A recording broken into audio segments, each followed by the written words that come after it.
Thank you very much, gentlemen. And it really was at that. If you consider everything that went into this game, a ban down as well. They were able to come out of picks and bans with what they wanted completely in hand, and then having the first 2 kills against them in the beginning of the game. Double, why don't you just take us off? Start us off. Oh, there's just so much to talk about in this game. Okay, so first, if you can't play Corki and you're not going to play a counter to Corki because Ezreal doesn't deal well at all, then you need to ban it. Like, they banned Ahri, Shen, Leona. You don't need to ban Leona or Shen. They even showed that they're willing to run Singed into Shen in the first 2 games that they played, so why would they ban it against Fnatic?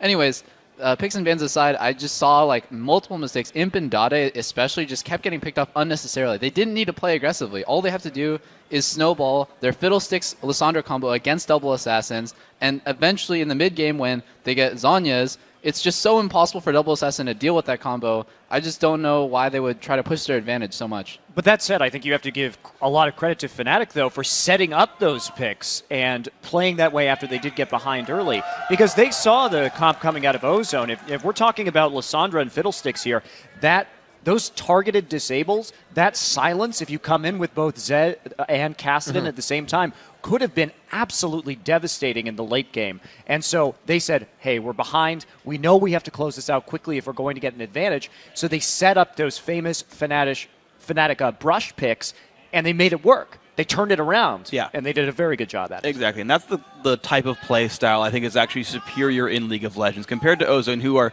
very, very strong, and they're very, very smart, but they're reserved.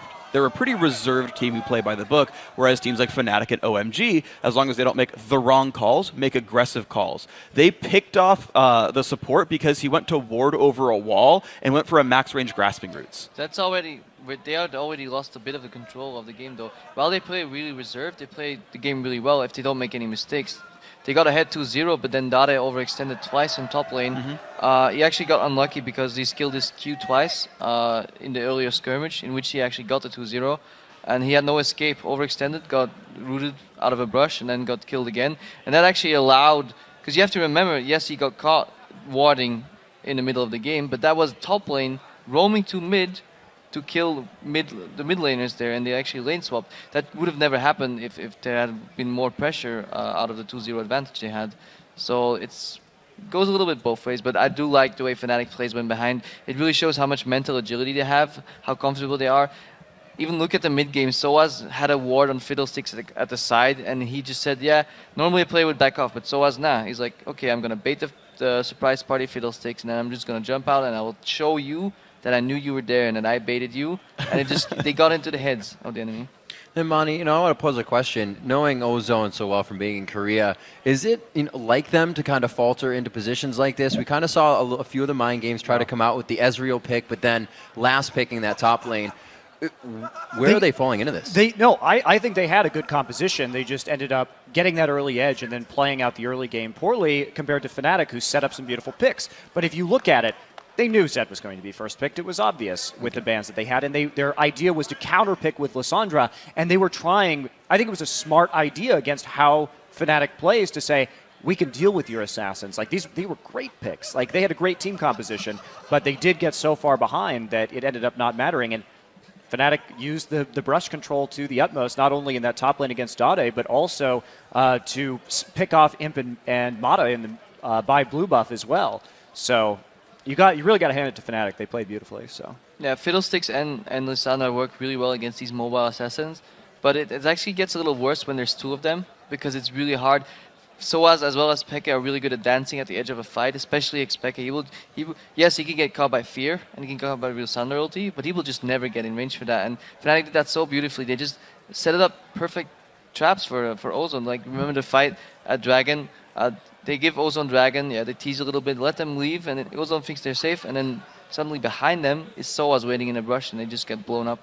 Yeah, and that's actually another thing that I like from Fnatic is when I think about the team, it's Peke obviously is someone a lot of people look at, but also Soaz has so much room to make plays. And we saw multiple of them in this game. And as soon as they said, okay, well, Peke, you're on Kassadin, but Soaz, you've got Zed, another individual playmaker, they can both go by themselves and be their incredible players there. Remember, Soaz won the 1v1 competition for top laners in All-Star Game. He's legitimately one of the best top laners in the world, and when he's not playing Yorick, he gets the freedom to go make plays and make a bunch of stuff happen, which happened here. And still, I think the bot lane was actually MVP this game. Oh yeah, like actually, I was about to say Pushu made me eat my words. He was pretty substantial game. He had pretty substantial game impact this game.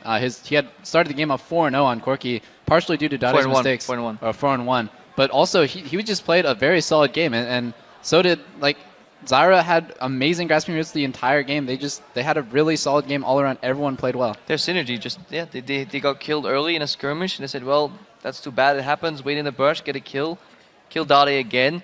Immediately realized that wasn't enough for Fnatic to get back in the game. Only top lane winning wasn't enough. They had to stop Peke from being shut down, so they rotated them mid, got another pick off, put Peke in top lane. Peke uses teleport to get that farm, and he snowballed into the game. And we've seen the ban on Kassadin. This is his first game being picked, which makes him the 48th champion that we've seen now within Worlds.